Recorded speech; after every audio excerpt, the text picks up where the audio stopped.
Welcome to our 10K celebration Q&A. Welcome back to the channel, Footy A to Z. It's our first time appearing this year. It's been a little while. Yeah. Zach and I have both been on the road a lot over summer, so we Yeah. haven't really seen each other very much for a while. We were saying this is like the third time we've seen each other in about 2 months because he went away and then I went away straight after that. And it's the first time that we've been together for more than an hour of those catch-ups. So Yeah, but we've been working on some stuff. Gonna have some videos hopefully released before the season starts. We figured it's March, it's almost footy season. It's time to get back into it. yeah. So we just kind of wanted to start with just some thank yous. Thank you to all of you, our amazing subscribers and people watching this video. It's 10,000 of you now, which is pretty crazy. Yeah, it's been a bit of a hectic year and a bit, as we said in kind of our social media posts and stuff. But there's also another very special group of people we want to thank, and that is our patrons. So of course you may have seen that we do have a Patreon page, so we just wanted to take the time to give our gratitude to Anthony, Alexander, Callum, Kerry and Harry, who are kind of our inaugural bunch of patrons. Yes, our first five, our Fab Five, our fantastic founding five. I don't know. The founding fivers. Thank you to all our patrons. Your support is very much appreciated. And yeah, definitely something that we're looking to grow throughout this season as well. Yeah, very much. We've recently redone everything on Yes. Patreon. So if you don't know what Patreon is, if you haven't come across it before, it's kind of like a subscription service that allows fans to kind of more directly support creators. So there's different tiers on there with different dollar amounts that you can pledge every month. And depending on how much money you feel comfortable giving, you get access like different perks and stuff like that on there as well. So we've been uploading videos a day early on Patreon, that kind of thing, and sharing some behind the scenes footage, some unfinished videos as well, giving people like a little sneak peek. Yeah, stuff like uploading the first minute of a video when it's been completed. Sneak peek. Yeah, but like Zach said, we've just redone it all because Patreon very kindly decided to allow people to use Australian dollars for their tiers. So if you maybe looked at it before and thought there wasn't anything on there for you, then go have another look because we've kind of restructured it. The problem was in the past the lowest tier was about $3.50 US. Now with it being Australian dollars, we've been able to make that $2 Australian dollars. Which is less than half the price just about. So yeah, we're a lot happier. We can offer a lot more affordable prices. The other thing that we're going to be doing this season is, so no matter what tier you're on, if you're a part of our Patreon, you'll be able to play against us both in a footy tipping contest and in a SuperCoach league as well. So yeah, all the codes, all the links to join that are available on there. I mean, if you wanted to, you could sign up for a month, pay $2, then leave again and join the SuperCoach League. Yeah, so it's pretty much a minimum $2 entry fee. And as soon as you join the Patreon page, we'll send the details straight through to that. We've made a post already. So we already have someone in our tipping comp, Harry, has already joined. Yes, he's joined us and Paulie the Octopus. Yeah, so if you do join the tipping comp, you'll see there is Footy A to Z, which is our proper tips. We'll be working on those each week, having a few debates together and stuff about who to tip. And Paulie the Octopus is also going to predict every single game before round one even starts as a little experiment, just to see how he goes. So yeah, you'd probably have to say up against those two competitors. Harry's looking like an early favourite to take out the tipping contest.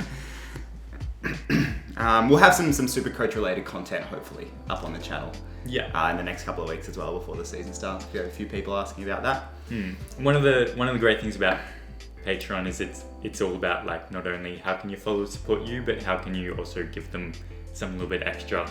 So we also want to run lots of prizes for the tipping comp and the SuperCoach. Stuff like merch that we've been working on in the background, and even the ability to collaborate with us on a video topic. But we'll announce more of that once we have a better idea of just how many of you guys sign up to the competition. Yes, so there is, especially with SuperCoach, I guess, you want to be in there before the season starts. So you've got pretty much 2 weeks. Yeah. From the time this video will go up, hopefully. And yeah, Zach mentioned merch briefly there as well. We are working on some merch. We've got some designs which we might flash up on the screen in a moment. We just need to decide what the best way to get those to you will be. Yeah, a bit tricky being in Australia, but we're working on some options. All right, should we answer some questions? Yeah, let's get into it. Kind of the proper, after a very long-winded overdue channel update. Yeah. Let's start with some Instagram questions. So Felix is asking us what our favorite shapes flavor is. Barbecue. Yeah, we don't eat heaps of shapes. It's never been something we've had in the house much. But because I play cricket, barbecue shapes is an absolute staple of any spread. So yeah, that can't go amiss. Let's go with barbecue. Mitch Ryan is asking us our sub goal for 2021. That's a good question. That's a good question. Well, what have we done? 10,000 in like kind of 1.5 seasons. Mm. I'd kind of be happy if we got to 15,000 by the end of this season. Yeah. Yeah, ideally, like by the time we got to the time where we reached 10 as well, you always want to double kind of thing. So yeah. 20 would be amazing, but 15 definitely would be happy with. So tell your friends to sub. If your dog hasn't subscribed to the channel yet, get them on. Make your dog a Google account. Who's winning the Premiership in 2021 and why is it St Kilda? Asks Nicholas. Might be a Saints fan, not sure, but there's probably a chance. I think there are a chance, but I think it's going to be between, I reckon, Richmond, Geelong and Brisbane, maybe with Port Adelaide. Yeah. In there as well. I think Port is a good chance. What's the dream for this channel? Jasmine asks.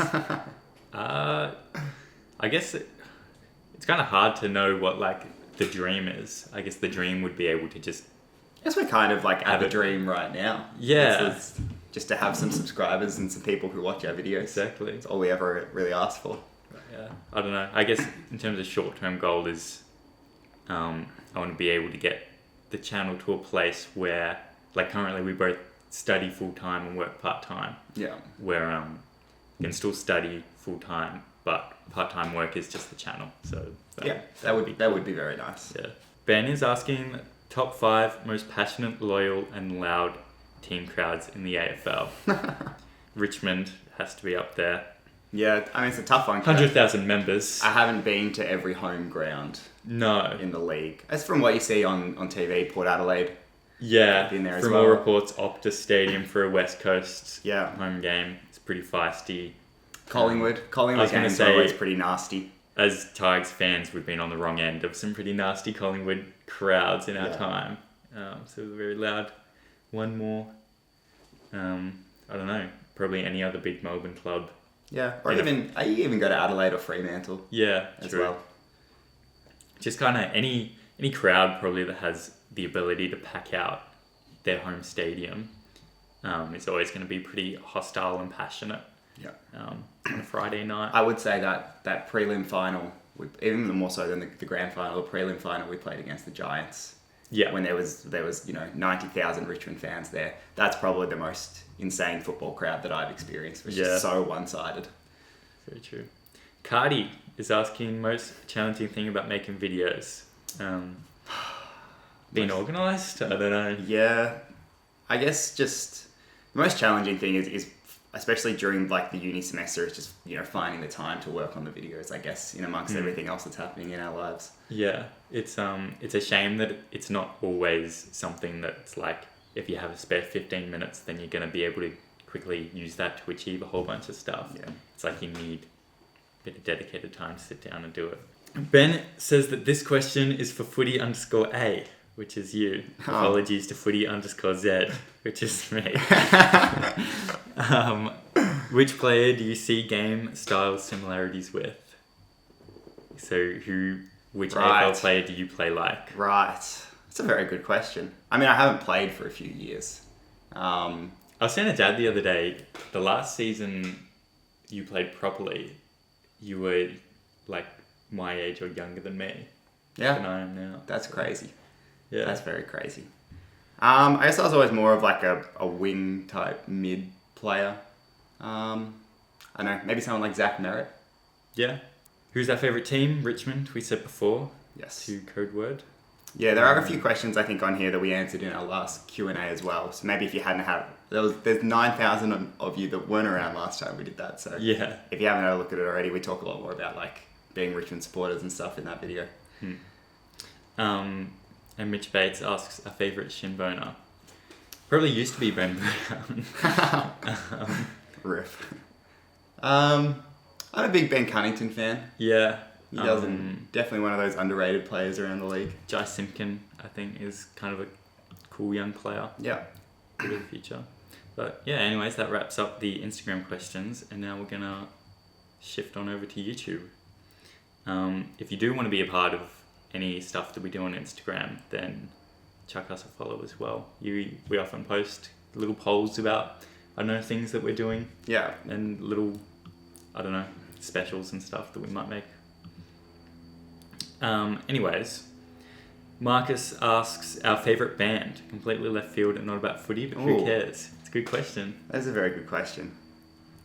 I don't know who my favourite band is. Yeah, I saw this question come in early, and I've been racking my brain like all week trying to think who is like my one favourite band. Yeah. I don't know if I have one at the moment. Who are some bands that you like? Maybe we're just going to have to sit here and think about this for a moment, and then we'll cut back to it when we have an answer.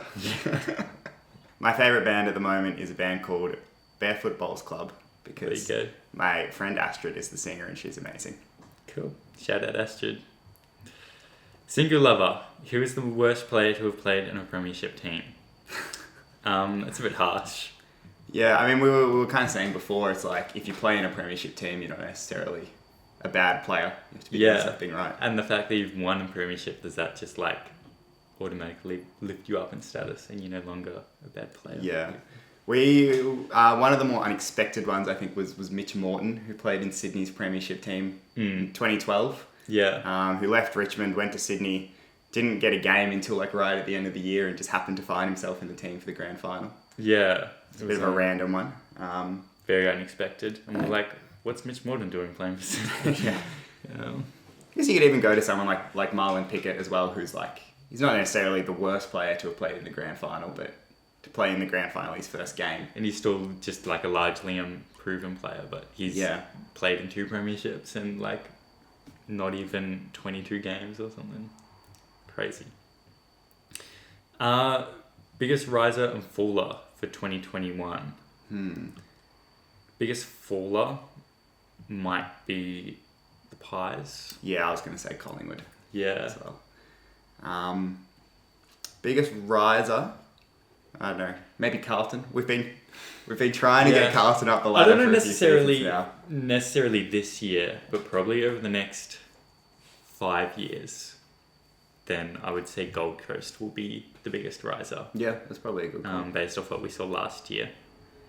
So someone like Carlton or Gold Coast, good croppy young players. Should they bring back the 5-minute warning?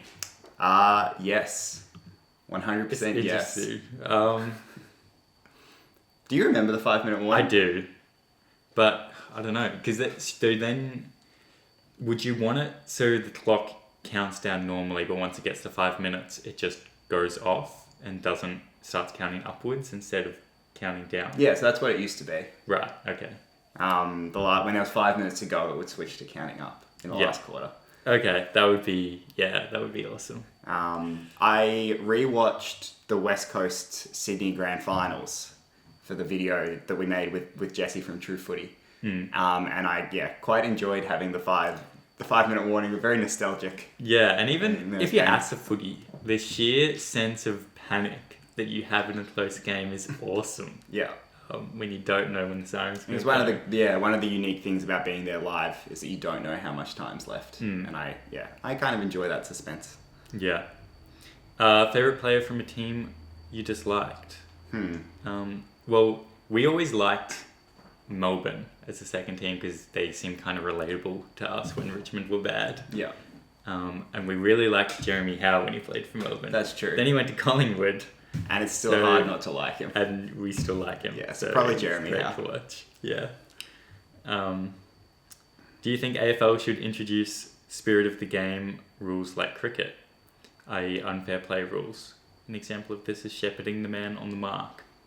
Says Chaz. It's an interesting question. I mean, you're not allowed to shepherd the man on the mark. Yeah, exactly. I think the umpire's supposed to stop play. The teams get away with it sometimes. Yeah, for that kind of stuff, it seems like there's already mostly rules in place. Yeah. Kind of protecting it, like there's time wasting and... I think the main one would maybe be staging. Yeah. In which, there's... a penalty after the fact, where if you get fined if you're found guilty at the tribunal, but nothing in game. Yeah. Whereas in soccer you can get yellow carded for staging. So maybe if there was something that the umpire could do on field if they thought people were acting for free kicks, but it's also so hard to tell in the moment that it would probably be too hard to adjudicate. Yeah, exactly. Who's our second team? Good question. I feel like we're both going to get in trouble if we don't say Collingwood. Yeah, probably. Both of our partners go for Collingwood. But I think the last few years it's been Brisbane, to be honest. Yeah, they're fun to watch. They play a good style of footy. Yeah. Even, as much as it pains me to say it, just because we made that video saying why Carlton might be good. Every Carlton game we watched, we wanted them to win. Just to try and prove us right. To vindicate ourselves. I was over the moon that game they beat Geelong. Yeah, I know. Every close Carlton game I had it on and being like, hey, Paddy Crips. So, bit of a random one, but... Our mum's also a Hawthorn supporter as well. So they were kind of our second team when we were growing up, but then they started winning too much. And yeah, as a kid, we would always say Hawthorn. And we stopped. Yeah, anyways. Adam asks, at what point will Essendon start climbing the ladder again? I mean, some point next year, probably. This year, I mean. They'll probably go up and then they'll go back down and then they'll climb again a little bit and then they'll go back down again. In terms of finals, yeah, probably not for a little bit. I'd give them 2 more seasons and then after that, so let's say 2023 at least for the Bombers. Which team from the bottom 8 will be the first to win a premiership? It's a very good question. The Gold Coast Suns. The Gold Coast Suns, you reckon? Who was the bottom 8? You've got like Melbourne in there. You've got Fremantle, Freo, Carlton. The Giants maybe are an interesting one. Yeah. I'm gonna go with Fremantle. Interesting. Who, in your opinion, are some under or overrated players? The more left field, the better. Interesting. I'm going to say Tom Phillips is an underrated player. I think he will be one that got away from Collingwood and will be a very good player for Hawthorn. Very much one that just kind of I think slipped through the cracks at Collingwood with all the stuff that went on there off field. Yeah. I mean, we mentioned Ben Cunnington earlier. Who is quite underrated, I think. Even at Richmond, I think someone like David Asprey is quite underrated. Very good defender. Rance and Grimes, I think, have always got the praise in the back line, whereas Asprey's just been very, very solid. Yeah, and plays a role that lets the other players intercept and stuff. Will Snelling at Essendon as well was one that popped up when we were doing our All-Australian team. Yeah, the stats reckon he's underrated. Statistically one of the best pressure forwards in the league and doesn't get a lot of praise. I think he's only going to get better as well. You'd think so. So yeah, Will Snelling maybe our left field underrated player. As far as overrated players go, no, maybe not someone who's necessarily overrated, but I think Carlton probably paid too much for Zach Williams. Yeah. Very cool. I guess time will tell. Yeah, it maybe wasn't necessarily worth what they gave up for him. But otherwise, I don't think that many players around the league are necessarily overrated. There's players that get overhyped just because they're marketable, but it doesn't necessarily mean they're bad players or anything. No, I mean someone like Fantasia springs to mind, I think, who maybe more so because of BT than anything else gets a lot of hype around him and maybe hasn't really proven himself as much. Jordan De Goey, I think, is another one where When he's good, he's really good, but he also goes missing quite a lot as well. Yeah, and has been injured and other things. Who is our favourite non-Richmond player?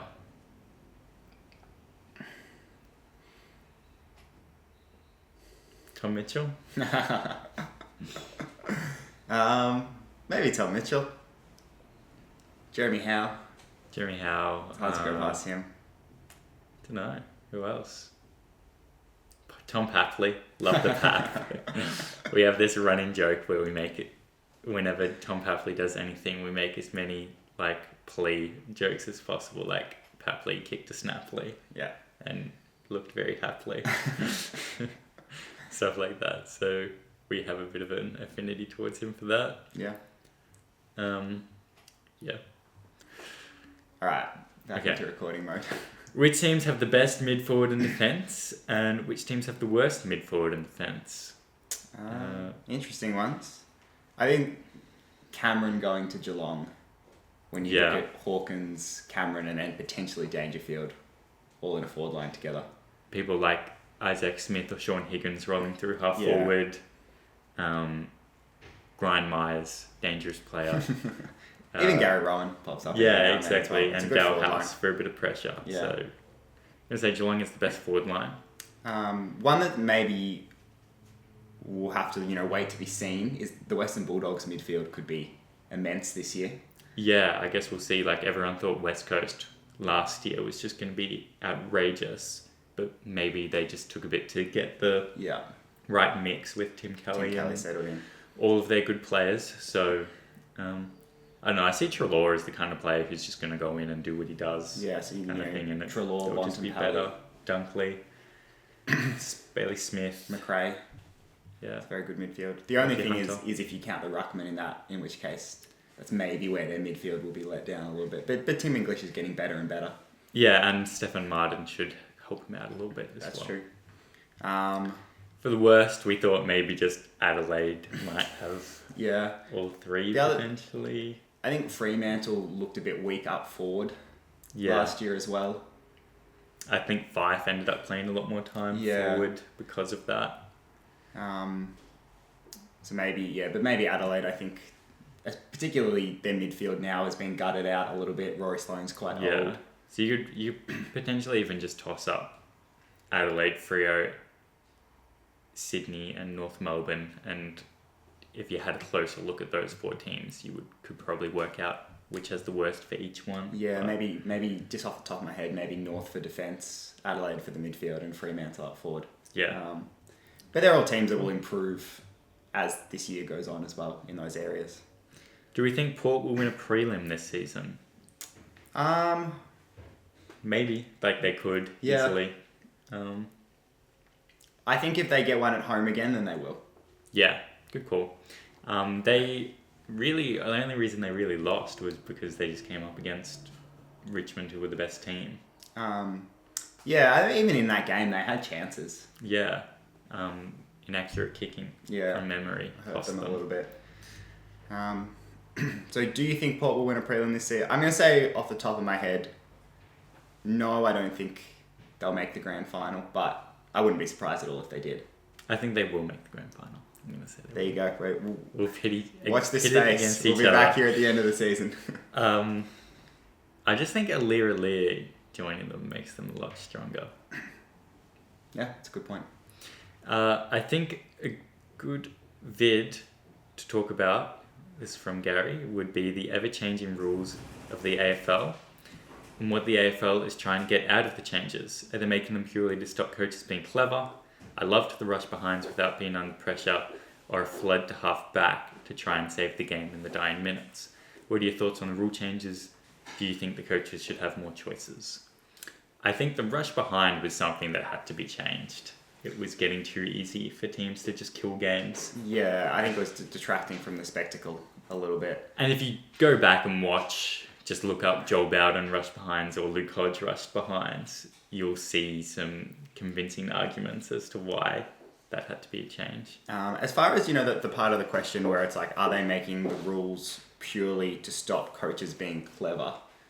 I'm not sure if that's necessarily like the right way to frame it. They're making the rules to, changing the rules. Their goal is not to stop coaches. Their goal is to increase scoring.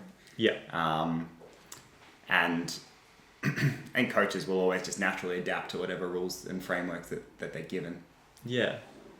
Personally, though, I would like to see the game just kind of left to settle a little bit as well. Exactly. And You've spoken a lot to me in the past as well about what necessarily the game of Australian rules football is, and it's not necessarily a set of rules, it's more the style with which the game is played. Yeah. So it's like this constant chopping and changing of the rules, I think, is to try and keep it played in that spirit. Yeah, it's very much they want to protect like the brand of Australian rules football. Yeah, and it's not necessarily trying to stop coaches from being clever. Coaches just inherently are clever. Yeah. So they're always going to find Coaches will be loopholes. clever no matter what the rules are. Yeah.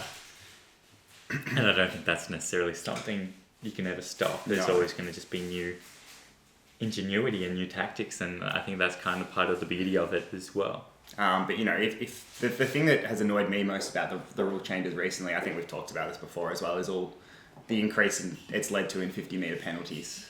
I would rather watch a low-scoring game than a game where both teams kick 5 goals from 50-metre penalties. Yeah. I think that's just a bit ridiculous. Yeah, I think 50-minute penalties are like one of the ugliest things you can see.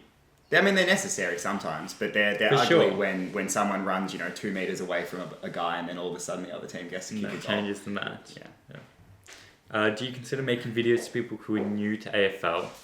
Check out our AFL Explained videos. That's more or less what we're pitching them at. Someone who's found AFL, is new to the sport and just needs that first kind of base of knowledge. And we're going to keep making more of those as Yes, well. there'll be a few more of Check those them coming out. out this season. What inspired us to create the channel? Watch the last Q&A. Yeah, we definitely talked very in depth about that last time.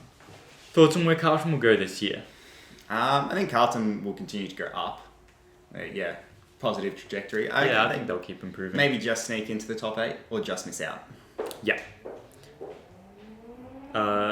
We support Richmond and we are members, to answer Nathan's question.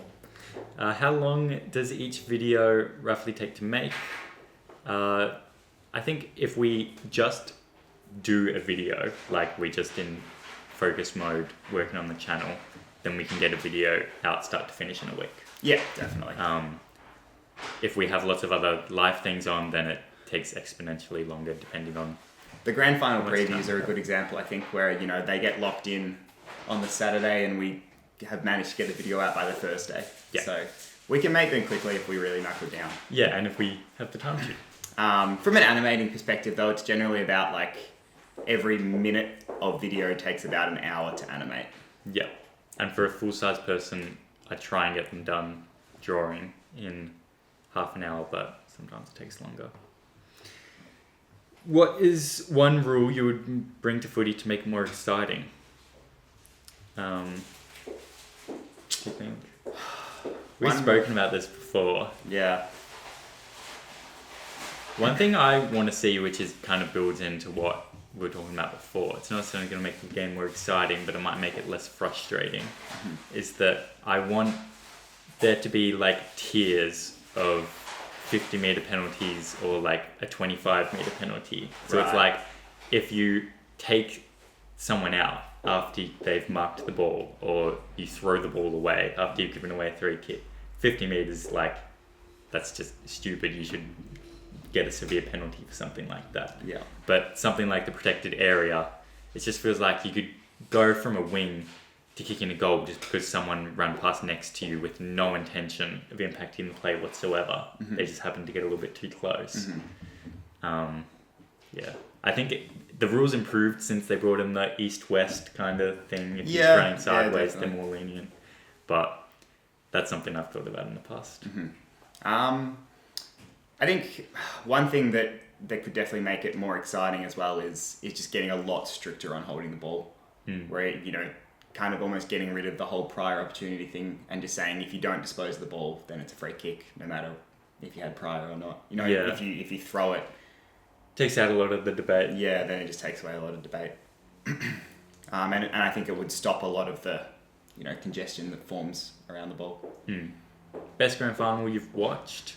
Like the most exciting, the best game of football that I've watched has been 2018 because I didn't really remember the West Coast Sydney ones that much because I was 5 and 6 years old. So I mean, the best grand final I would say was the 2019 grand final because we were there. We got to go. But yeah, from the perspective of a game, I would say that the 2018 grand final was incredible. Yep. Who will finish high this year, Melbourne or GWS? Ooh, I mean, you could toss a coin, really. I think Melbourne. I'm also going to say Melbourne. Which team do you think will get the most out of the draft this year? I'm going to say Essendon because lots of their players left and they drafted lots of players. Yeah, so their young players are probably going to get a chance to shine straight away. Who was your biggest inspiration when creating and starting the channel? We love Tifo Football, who do something similar for soccer. Who excites you the most in the young core of the Swans? Ollie Florent. Yeah, definitely. Andreas played footy with Ollie Florent for school and club, so yes, he's someone who we get behind as well. Which team has the worst supporters and why is it Carlton? Asked Darcy. I don't know. I guess it's just all a matter of perspective, isn't it? Yeah. I'd say the supporters that let you know about it the most when you lose are Collingwood supporters. Yeah. They love to rub salt into the wound. Conversely, I'm sure there's lots of people who really don't like Richmond supporters at the moment as well. Yeah, because would be fair. Yeah. Very gloaty. So, Talaska asks, if you had to mash up 3 players to create the ultimate player, who would they be? Men's and ladies. Ooh. As in, like, are we combining men and women together to make the ultimate player, or are we taking 3 men and 3 women separately? Let's make, like, the ultimate AFLW player and the ultimate AFLM player. Okay. If that makes sense. Well, the AFLW player has to be partly Erin Phillips. Yeah. I think Erin Phillips, just, like, genuine athleticism. Skills. Daisy she kicks Pearce. snags from, like, anywhere on the field, pretty much. Daisy Pearce's ability to just read the play. Yeah. And football smart. Elite football brain. And maybe then, I don't know, someone like Taylor Harris just for some height. Yeah, or even like young Ellie McKenzie. Yeah, who's true. like tall, fast, and agile. Yes. And a fantastic kick. Yeah. As well. There you go. All right, well, let's go Ellie McKenzie, Erin Phillips, and Daisy Pearce. We've got like 2 of the absolute greats, and then like the young up and comer who's athletic and talented. For the men's, I don't know. Brodie Grundy is so athletic. It's ridiculous. But then you just go Nick Nadanui. True. Probably more athletic. Yeah. Just from a pure like athleticism point of view.